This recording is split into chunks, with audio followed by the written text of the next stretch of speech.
जो शीलवान हो, चरित्रवान, चरित्रहीन लोगों के हाथों में संविधान होगा तो इस देश का कल्याण नहीं हो सकता। और जब ये बात बाबा साहब अम्बेडकर ने काफी अनुभव के बाद 14 अक्टूबर 1956 को जब बौद्ध धर्म स्वीकार किया, 15 अक्टूबर 1956 को बाबा साहब बोलते हैं, मैंने भली बात अनुभव कर लिया है।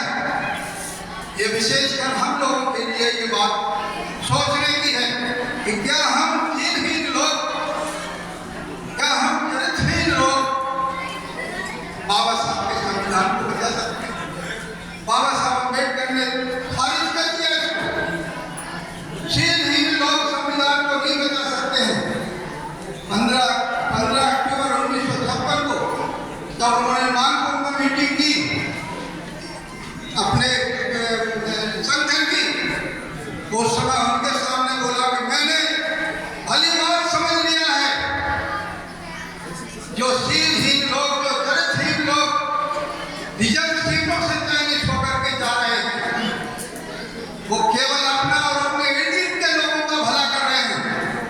ऐसे शीलहीन लोग जब तक चुनके जाते रहेंगे पार्लियामेंट के अंदर, विधायी सत्ताओं के अंदर, तब तक इस संविधान से कुछ भला होने वाला नहीं। इसलिए मैं संस्तुति करता हूँ कि संविधान सभा में शीलवान लोग पहुंचने, संविधान के अंदर, संसद के अंदर शीलवान लोग पहुंचने चाहिए। और इसलिए मैं संस्तुति करता हूँ, ऐसे शीलहीन लोग अगर रिजर्व सीटों से चुन के जाते हैं तो रिजर्वेशन समाप्त कर दिया जाए।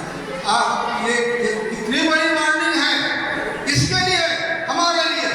सवाल क्या कर रहे हैं, क्या नहीं कर रहे हैं, ये बात अलग है, लेकिन उन्होंने तो उनको ही नहीं छोड़ा जिनके लिए उन्होंने रिजर्वेशन तय किया था।